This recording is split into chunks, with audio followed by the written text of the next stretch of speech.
This was an illegal takedown that failed. And hopefully somebody's going to be looking at the other side. And will they indeed be starting to look at the other side? Is this a complete and total exoneration for President Donald J. Trump? The report is out, the summary is out anyway, from attorney William Barr, who said he's not going to prosecute the president on obstruction of justice, who said there was no evidence of collusion. And I bring in from the Department of Justice right now, Washington Times DOJ reporter Jeff Mordock. Jeff, welcome inside to Keeping It Real tonight. Hey, thanks for having me. How are you?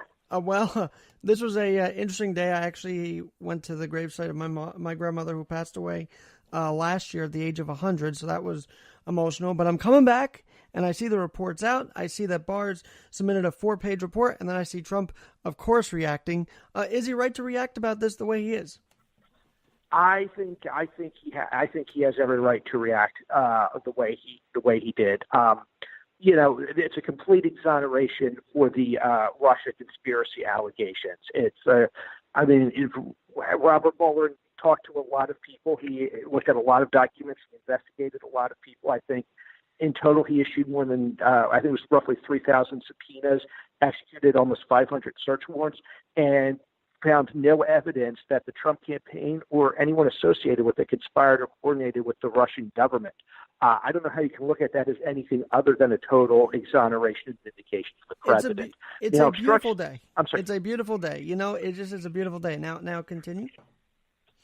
You were going to say about the obstruction of justice? Yes, the obstruction of justice is a little murkier. The special counsel made no recommendation as to whether the president did or did not obstruct justice. But Attorney General Barr came to the conclusion that President Trump did not, or at least that the special counsel did not present enough evidence to establish that the president committed an obstruction of justice offense. And I imagine that is what the Democrats are going to latch onto, that particular caveat, and use that now as the basis to springboard future investigations into the president. And by the way, I've noticed some outlets already reporting that side of it and not the other side. They're sort of emphasizing that part of it as much as they can, because that seems to be the only victory they get. Now, to me, it's a bittersweet day because, yeah, he's exonerated, but did we have to go through this 2.5-year mess to begin with? Why are we wasting taxpayer dollars on something like this? I feel like it's the biggest overreaction in America that any of us have seen.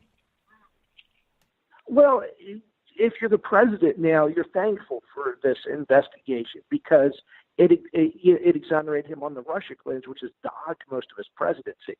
Now he can shed that off and move on. I know the president has repeatedly railed against Robert Mueller, repeatedly railed against the investigation, but at the end of the day, Robert Mueller handed him a big victory. So I think the president now might be kind of glad because he now has something concrete he can show his opponents to prove, hey, look, all these allegations, I'm not saying I'm innocent. Robert Mueller's saying I'm innocent, and look at everything Robert Mueller did. I think that's a big victory for the president, and that may justify it. But also to answer your question about the expense, I don't think we're done here because now I think we're going to start seeing other investigations because people are going to want to start calling for probes into the Department of Justice, the FBI, figure out what happened. How did we get here with these allegations that Robert Mueller found were completely unverified?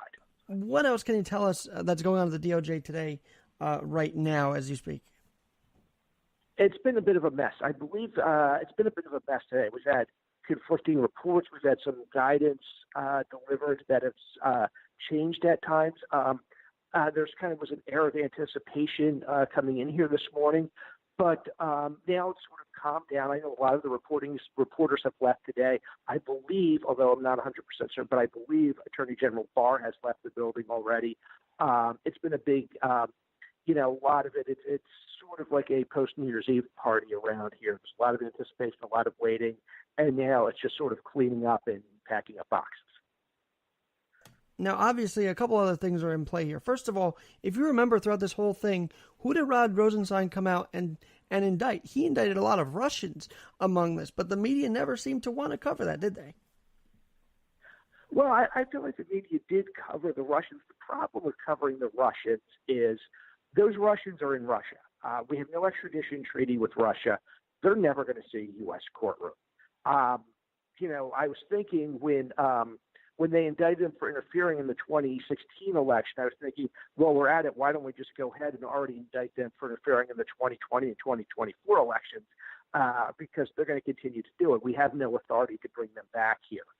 So part of the problem as to why we're not seeing a lot of coverage of that is they filed the indictment and it doesn't move forward. Where, to contrast that with something like the case against Paul Manafort, there's a lot to report and a lot to focus on. You have a whole trial, you have a guilty plea, you have a court hearing, you have Manafort's attorneys making filings, you have the Department of Justice making filings. There's a lot out there for people to report, and you just don't see that with the Russians because you have the indictment, and now it's just going to sit there because these guys are never going to see a U.S. courtroom. And I think they should, but obviously that's not realistic. Now, a couple other things. This is a summary by Barr. So how hardcore are the Dems going to go right now to try and get this full report released? Can we expect the actual Mueller report released? They're going to go extremely hardcore to get this released. I saw House Judiciary Chairman Jerry Nadler's already speaking about calling Robert Mueller, subpoenaing Robert Mueller, bringing Robert Mueller before Congress. They want to bring everybody that they can before Congress to talk about this. They're probably going to bring William Barr before Congress to talk about it. What's interesting, though, is the full Mueller report under Justice Department guidelines cannot be released because it's a prosecutorial document making decisions about who to prosecute and who not to prosecute. And that's based on a lot of confidential information and a lot of grand jury stuff, which is also illegal. It's also illegal to leak anything out of a grand jury. So if William Barr, for example, put something in that report that came out of a sealed grand jury indictment, then Bill Barr would be breaking the law, which obviously he does not want to do. So it'll be interesting. It's also Justice Department policy not to release documents or damaging information about individuals they don't intend to charge with a crime. So here they're not going to move, just for as an example, obstruction of justice.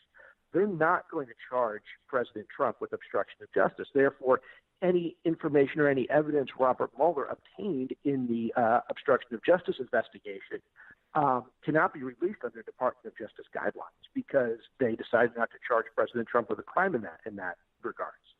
And you've talked about this a lot in the Washington Times, and I want to get to really quickly your article that says collateral damage, Russia probe spurs death threats and financial ruin for those not charged. What's going on with that? That's a very sad story, and it shows the damage caused by this Russia probe that ultimately came up empty. That witnesses, and I'm not talking about people who've been charged like Paul Manafort or Roger Stone, and I'm not really talking about targets of the probe who ultimately did end up getting charged, but people that were witnesses who came in and talked to people. For example, Michael Caputo, Jerome Corsi, J.D. Gordon. Those people were besieged with death threats. They were, they've racked up legal bills.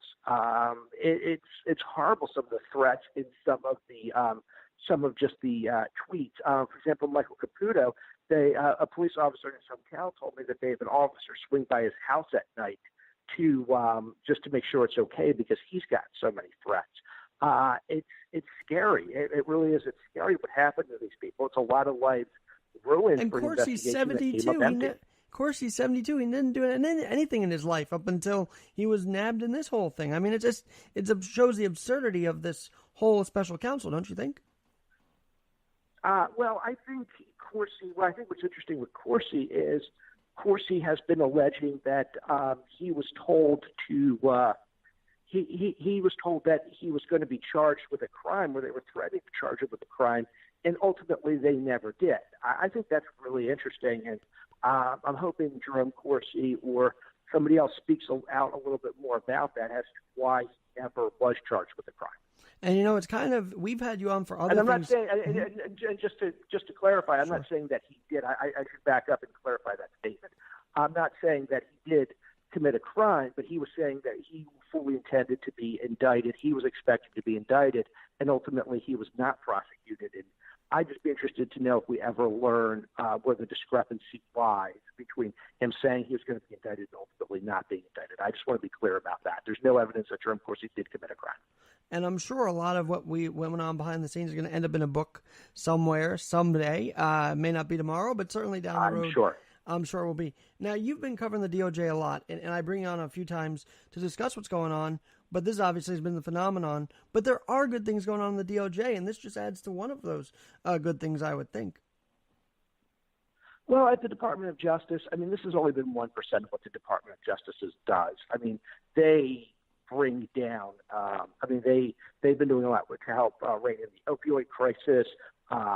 They've been doing a lot with animal trafficking that nobody's been talking about. I had done an article about them ramping up efforts to enforce coaching and traffic laws. There's all kinds of things that the Department of Justice is doing that we haven't heard about because everybody's been hyper-focused. Everybody in my industry, I should say, has been hyper-focused on the Mueller probe. And somehow not rightfully so, because there was obviously nothing there, but obviously national attention garnered it. Now, one other thing about this probe is he still has to deal with the Southern District of New York, does he not? I mean, is that going to play a factor here for Trump down the road? It could. We don't know. I mean, the Southern District of New York has multiple investigations into the president. It'll be interesting to see what that plays out. I'm kind of wondering what the appetite is for more Trump investigations after this. And the fact that we've had such a massive investigation drag on for so long and it came up empty. I'll be very curious to see what the appetite is, political appetite that is, for more Trump investigations. But yes, they could be concerning to the president. There's the inauguration committee. There's the campaign finance.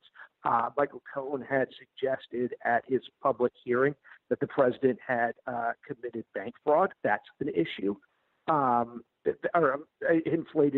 Fraudulently inflated his income to suit his needs. That's a concern for the president. So I don't think we're over with these investigations because I know there's a lot that are ongoing and in the early stages.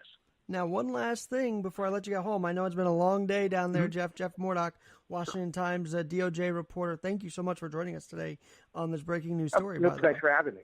And but one more thing. So I see he kept on Rosenstein for a little while longer. Can you tell us a little bit about that? Because a lot of people thought he was going to be done and gone. Yeah, Rod Rosenstein was going to stick around until the Mueller investigation had wrapped up. So they were just waiting for the Mueller probe to wrap up. It concluded Friday. He helped William Barr, review it and analyze it and draft a summary. From everything we've heard from here, from everything I've heard, Rod Rosenstein was intimately involved in that. So I think now his work is done. I think it's a matter of time before we see him conclude. I know he is going to stay on a little bit longer. I'm not sure how much longer to help wind down the Mueller probe.